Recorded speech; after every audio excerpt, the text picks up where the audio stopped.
episódio também que eu queria trazer aqui, que envolve as torcidas organizadas.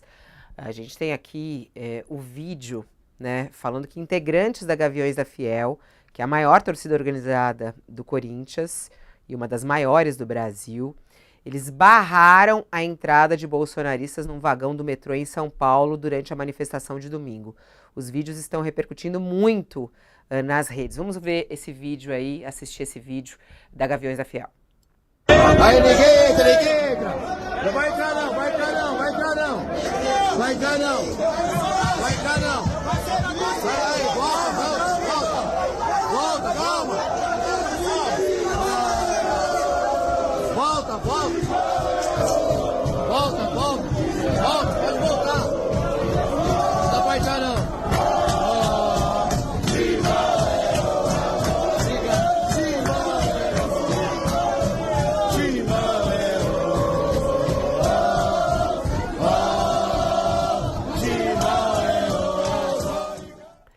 E teve a ação também dos torcedores do Santos, que também não deixaram os bolsonaristas atuar. Vamos assistir. Lula, Lula, Bolsonaro vai tomar no cu! Ei, Bolsonaro vai tomar no cu! Ei, Bolsonaro vai tomar no cu! Ei, Bolsonaro!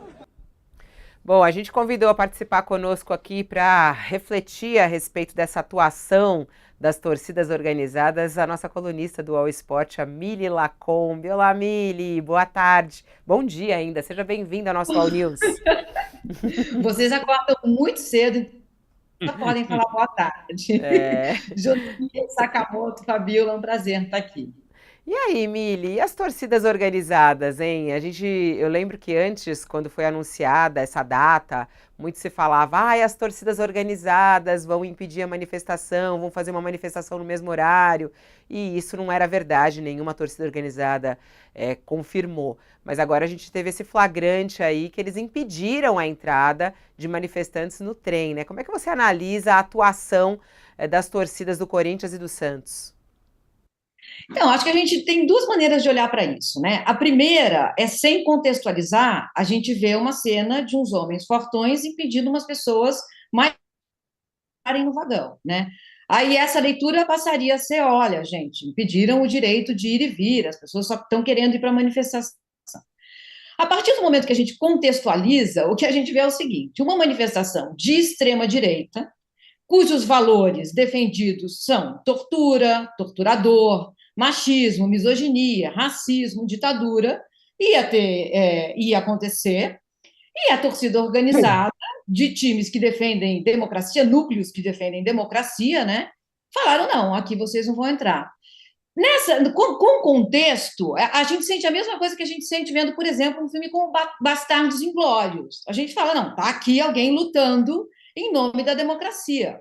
Passa a ser uma atitude legítima, ainda que talvez ela beire a ilegalidade. Você está impedindo pessoas de entrarem no vagão. Mas a gente sabe que na história muitas coisas foram legais e ilegítimas, né? A escravidão, o nazismo, o apartheid. Então, dá uma certa paz de espírito a gente vê a democracia ser defendida, porque a análise que eu faço dessa cena é essa. E é curioso que vem da torcida organizada, que é tão criminalizada, né? Tão marginalizada. Eu travei, será, gente? A gente está te ouvindo, está te ouvindo. Você está falando, dá até uma paz de espírito, né? A gente está te ouvindo, dá até uma paz de espírito ver uma atuação como essa. Agora ela travou, que ela travou antes da gente, olha só. Ô Sakamoto, vou te passar a palavra também para você refletir. Ah, ela voltou.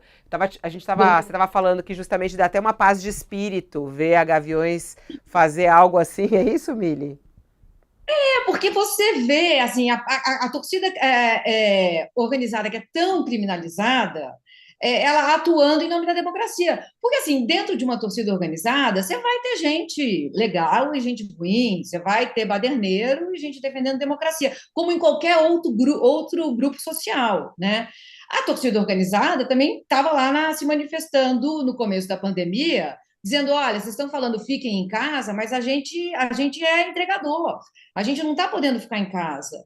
Então, tem muita coisa legal que acontece nas torcidas organizadas, né? A gente criminalizar o grupo é a mesma lógica de você criminalizar periferias, né? E favelas. Então, acho essa cena muito simbólica, a cena que vai fazer parte de registros históricos, assim.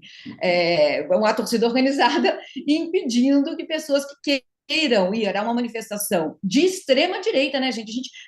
A gente não está mais na situação assim, PT contra PSDB. Não é mais disso que se trata. A torcida organizada não impediu manifestantes do PT ou do PSDB de entrarem. Impediu manifestantes de extrema direita de entrarem. Então, me parece bastante legítimo, sim. Ó, o Sakamoto, o pessoal tá comentando aqui, falando assim, olha, do Corinthians, eu não esperava outra coisa. Lembra? A democracia corintiana. É um ato em defesa da democracia, Sakamoto, esse ato aí dos torcedores da Gaviões? Até bom dia para a Mili também, seja bem-vinda. Né? Acho que a Mili lembrou bem. Quando a gente lembra das torcidas organizadas, a gente lembra do pau, porrada, bomba, quebra-quebra e tudo isso mais. Mas as torcidas, né, sejam as grandes torcidas ou torcidas menores, eles têm grupos antifascistas dentro da estrutura. Corinthians tem, São Paulo tem, Palmeiras tem. Como a Mili bem lembrou, na pandemia houve protestos, inclusive, para ajudar os trabalhadores de classe mais baixa, pedindo também para o pessoal que não precisar ficar em casa. Então, lá na Paulista, eles foram fazer esse protesto, foram fazer essa demanda para o governo Jair Bolsonaro, uma vez que estava todo mundo em casa, parado, morrendo de medo da pandemia. Aí as torcidas foram fazer esse protesto, um protesto muito forte, mostrou que não é apenas, tipo, não era a vontade do Bolsonaro, a população não estava chancelando todas as decisões do Bolsonaro, bem pelo contrário, havia uma crítica. Eu acho que a Mili colocou bem, Fabiola. Tipo, eu concordo bastante com essa separação que a Mili fez. É claro, se você olha do ponto de vista estrito, você vai ver, existe uma questão do direito de ir e vir, etc e tal, na hora, isso aqui foi tirado das pessoas, eventualmente, como também, é claro, uma manifestação de 185 mil pessoas na Paulista também tira o direito de ir e vir de muita gente, sabe? Então, não tem que também relativizar com relação a isso. Por outro lado, né, tem um monte de gente também que o pessoal vai falar, então vamos jogar o mesmo argumento. A ambulância cruzar a Paulista não conseguia cruzar porque tinha manifestação. Então, não é assim tão simples. Eu acho que existem formas de manifestar. Eu não vou, eu acho que naquele momento, considerando o contexto, considerando quem eram as torcidas, considerando aquele, acho que é uma forma de um protesto, né? É um protesto, assim, ó, aqui a gente, vocês não vão ficar perto. Dá para questionar do ponto de vista jurídico? Dá para questionar do ponto de vista jurídico. Agora, politicamente, eu acho que é um protesto válido, até porque as pessoas que não pegaram aquele trem, não é que elas não pegaram trem nenhum, elas pegaram o trem seguinte, né? Também não é que você está impedindo a pessoa, você está falando só que é um protesto, não queremos aqui, que a gente está repudiando o seu ato e que vocês representam, né? É um protesto forte, é um protesto muito forte, mas eu acho que é um protesto também válido. Só aqui tá muito engraçado os comentários. O Celso Torres fala: Viva o Dr. Sócrates, lembrei dele, é em defesa disso, é em memória do Sócrates. Aí tem gente que fala assim: valeu nação, valeu Gaviões, não esperava outra coisa. Aí tem o Murilo que fala assim: olha a cara dos patriotas. Eles estão, eles até falaram aqui, estão cagados de medo de entrar lá no vagão. Falando da cara ali dos patriotas que estavam com medo de entrar no vagão diante disso, né? E aí, ô Josias, o que você acha? Você concorda aí com o Sakamoto e com a Mili, que era até algo esperado da Gaviões para barrar os manifestantes que foram num ato, considerado um ato golpista? Não concordo, não, Fabiola. Bom dia, Amile. Muito bom tê-la aqui. Eu acho que todo brasileiro que tem apreço pela lógica e pela democracia precisa esboçar uma reação qualquer contra o Bolsonaro e o bolsonarismo. Não é possível, a essa altura, já não era possível durante os 4 anos da presidência dele, agora muito menos ainda, considerar que este é um personagem normal. Não, é absolutamente anormal, foi anormal como presidente, mantém a anormalidade agora como ex-presidente. Então, é preciso deixar isso bem claro e a gente não faz outra coisa aqui senão mostrar esta anormalidade. Acho muito salutar que, portanto, diante desse cenário, que você tenha torcidas organizadas se manifestando contra o Bolsonaro, contra o bolsonarismo, num dia em que ele foi à Avenida Paulista e encheu ali 7 quadras de pessoas dispostas a venerar um mito do pau oco, né? Então é preciso esboçar uma reação a isso. Agora, acho que essa reação pode ser feita sem nenhum tipo de atitude que possa se confundir com violência. Até porque nós relatamos aqui, inclusive durante a campanha eleitoral, violência praticada contra bolsonaristas. E condenamos essa violência. E acho que o país está vivendo uma fase muito envenenada para que a gente considere normal também manifestações violentas. Acho que era possível fazer toda a manifestação, até xingar os bolsonaristas que estavam indo ali para a Avenida Paulista. Agora não, obstruir a passagem. Assim como as torcidas organizadas têm o direito de se manifestar contra o Bolsonaro e os bolsonaristas, também esses personagens têm o direito de ir à Avenida Paulista para, inclusive, manifestar as suas atrocidades e o apoio a essas atrocidades, né? Acho que é possível fazer manifestações, mostrar claramente que há no Brasil pessoas que não concordam com isso. Aliás, é um grupo majoritário, porque o Bolsonaro não foi premiado com a reeleição, que transformaria o país num grande sanatório, né? Então, é possível fazer oposição a isso sem incorrer nos mesmos métodos, sem fazer algo que se pareça com violência.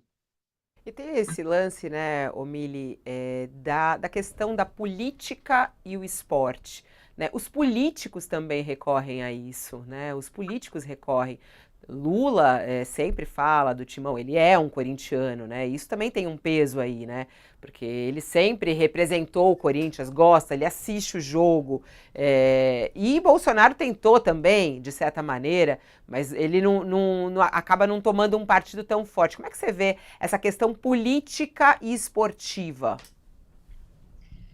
Tem essa máxima, né, muito assim, de correntes de direita, extrema-direita, política e futebol não se misturam. É engraçado que eles são os mesmos que colocam a camisa do Brasil, né, quando eles vão para a manifestação. Porque o que a gente via ali é a camisa do Brasil, né, é a camisa da seleção brasileira, na Paulista. Então, assim, você não separa política e futebol. Eles nasceram juntos. Na verdade, você não separa a política das nossas vidas, né? As roupas que a gente usa, as palavras que a gente escolhe falar, os livros que a gente escolhe ler. Política não é só o partido votar. Então a gente vê a camisa da seleção brasileira, ela está intrinsecamente ligada à extrema direita no Brasil hoje. É um símbolo que está em disputa, né? Eu acho até que é um símbolo que foi perdido por quem defende a democracia, deveria ser esquecido por um tempo. Mas o futebol sempre foi usado na ditadura, foi usado na Copa de 70, a política sempre se misturou, né, ao futebol. E não há como separar, aí é que está, não há como separar. Então, eu acho muito a discussão muito pequena de pessoas que falam, não, política e futebol não se misturam, e são elas que vestem a camisa da seleção para irem à manifestação. É normalmente assim que funciona. E a discussão também, Fabiola, Josias e Sakamoto, ela vai muito além disso tudo que a gente está falando, né? Porque futebol é identidade nacional. Mesmo que se você não gosta de futebol, tem muita gente que está vestindo a camisa da seleção que nunca viu um jogo de futebol. A sua vida é afetada por isso, né? Então, acho que a gente deveria olhar com mais cuidado para futebol e política, entender que a mistura está feita de saída e cuidar melhor desse símbolo tão importante para a gente, né? Tentar resgatar essa camisa aí, por exemplo. Não agora, eu acho que está perdido, esse jogo a gente perdeu. E, aliás, assim, o que o Josias falou no começo, de levar a sério essa manifestação, eu acho muito importante. Eu acho que a pior coisa que a gente pode fazer agora é menosprezar essa manifestação. A gente precisa entender do que se trata. Tem muita coisa envolvida aí. Mas, sim, política e futebol não se separam. Para responder, Aliás, porque é uma falta imensa, né? Mas, enfim, não se separam. Aliás, é muito interessante, você tocou, né? Você até abriu no teu comentário falando sobre o uso da camisa do Brasil. Eu lembro muito na Copa do Mundo a tentativa, né, de resgatar essa camisa. do Brasil, para toda a população brasileira. E agora volta essa situação, né? Eu lembro até o Josias, ele pôs a camisa do Brasil, lembra que ele veio aqui com a camisa do Brasil? A gente tem até esse registro, né? Você usaria essa camisa do Brasil essa semana, Josias? Eu, sem dúvida nenhuma, usaria, Fabíola. Eu acho que a gente tem que se reapropriar desse símbolo, né? Isso não pode ser um símbolo da extrema-direita. Você sabe que a Michele Bolsonaro, ao discursar na Avenida Paulista, ela sustentou no seu discurso a tese segundo a qual foi um erro apartar a política da religião. Segundo ela, é hora de superar esse equívoco e injetar definitivamente a religião na política, que, aliás, eles já fizeram, né? Então, num ambiente como esse, em que, num Estado laico, você está misturando política com religião, futebol é um asterisco, né? Acho que hoje qualquer setor da vida nacional precisa ter a compreensão de que nós vivemos uma fase. Estamos falando de um personagem que tentou dar um golpe de Estado e que percorre a conjuntura, vai à Avenida Paulista, leva lá milhares de pessoas, como se nada tivesse sido descoberto sobre ele. Então não é só futebol, não. Todo artista tem a obrigação de se manifestar, os jornalistas têm a obrigação de dizer o que está se passando, é futebol, é qualquer área da vida nacional. É uma fase em que a resistência ela tem que estar presente em todos os setores. Agora, de forma ordeira, dentro da lei, nós não podemos nos confundir com aqueles que nós criticamos por praticar ou confundir a política com uma autorização, um salvo-conduto para praticar a violência. Então, acho que dentro das regras, todos os brasileiros de bom senso têm que apontar para esta anormalidade que infesta a política brasileira. E não é um fenômeno só nosso, está acontecendo nos Estados Unidos, está acontecendo em outros países da Europa, e a reação precisa ser enfática. E não é só no futebol, não, em todas as áreas.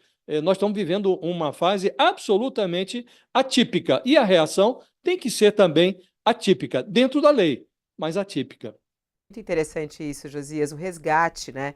Porque quando aí eles usam a camisa do Brasil, a bandeira do Brasil nesse momento, parte dos brasileiros querem se afastar desses símbolos, né? Como é que você vê que está o termômetro neste momento, Mili?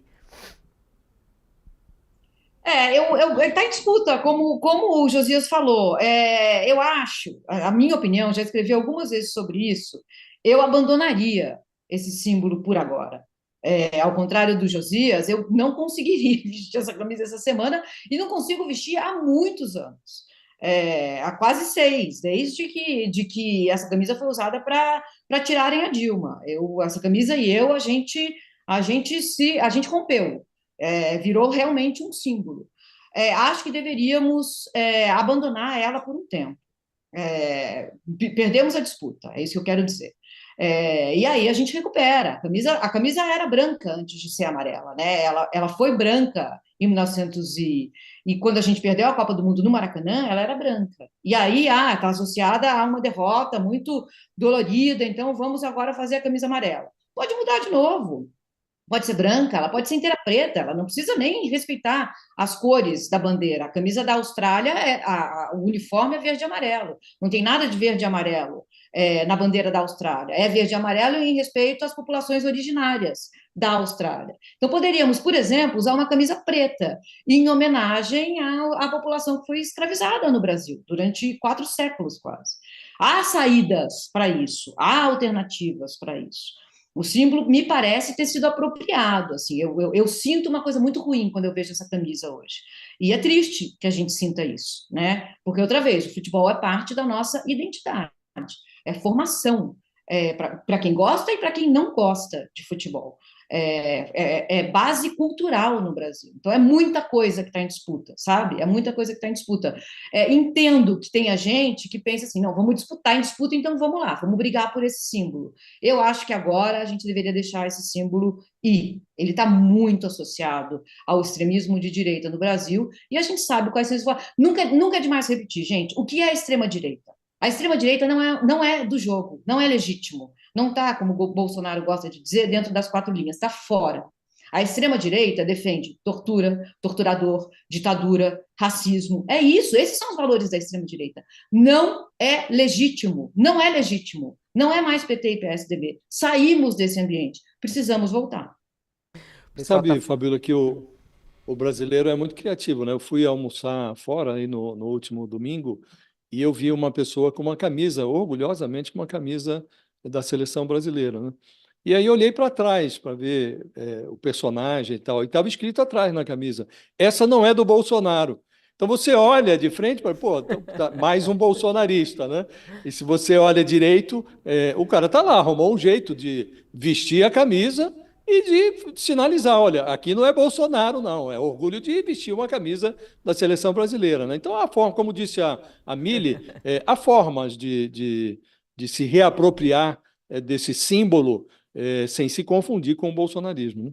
Mili, uma honra ter você aqui. Obrigada pela sua contribuição. A gente sempre aciona aí a Mili quando os assuntos esbarram no futebol. É sempre uma honra. Um beijo. Um beijo, gente.